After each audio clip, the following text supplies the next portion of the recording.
News. We bring you world-class news, accurate, first-hand, entertaining, balanced analysis. Rstv, Channel 22.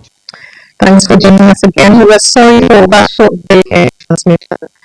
Millions of Nepalese have voted in the country's first general election since violent youth-led protests toppled the government last September. Corruption, economic stagnation, and inequality were the main issues in the vote. This sparked the uprising in which 77 people died, many of them protesters shot by police. The election represents a crossroads for Nepal, pitting the establishment against new generation politicians advocating for angry young Gen Z voters hungry for change. Counting the votes cast for the Nepalese parliament's 275 seats is expected to take several days, and results are not expected before next week. Nepal's mountainous terrain makes it slow and difficult to transport ballots, which are tallied by hand.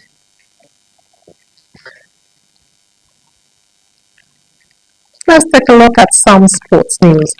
Rivers United head coach Finidi George could not hide his delight after his side scored 3 goals in a single match for the first time in the ongoing 2025-2026 Nigeria Premier Football League, also called NPFL season. The win saw Rivers United leapfrog Rangers to the top of the NPFL standings with 49 points and 2 games in hand, while Rangers set second with 47 points from 28 matches. During his post-match conference, the former Eyimba coach revealed the motivational message he delivered to his players during the interval and highlighted the impact of his substitutions. Finidi refused to dwell on the several missed scoring opportunities, insisting the team will continue to improve. The Pride of Rivers will host Bendel Insurance at the Abokiye Amiasimaka Stadium, Omagwa, near Port Harcourt, in a match day 29 fixture, while Rangers will welcome defending champions Remo Stars to the Imazile Stadium Enugu this weekend. Still talking sports, the Confederation of African Football, also called CAF, has officially installed the 2026 Women's Africa Cup of Nations in Morocco, shifting the tournament initial March schedule to a new window. The Confederation Football body conversation received an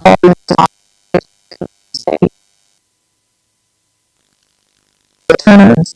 Competition, which Morocco secured the rights to host in October 2024, will now run from 25 July to 16 August, following consultations between CAF, FIFA, and other key stakeholders involved in organizing the event.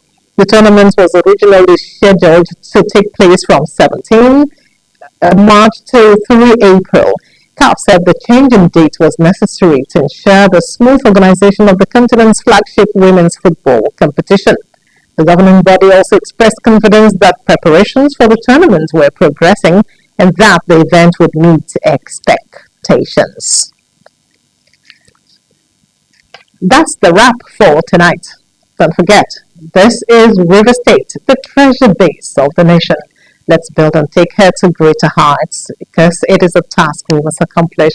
We're live on YouTube, Facebook, TikTok, Instagram, all at RSTVPH. Do us a favor, subscribe, click that bell so you get live updates. Now, a recap of some of the major reports for tonight. River State Governor Sir Siminala Ifubara has River State Governor Sir Siminala Ifubara has reiterated that the partnership between his administration and the Nigerian Air Force remains unshakable as they both make efforts to tackle economic sabotage and contain the prevailing regional instability.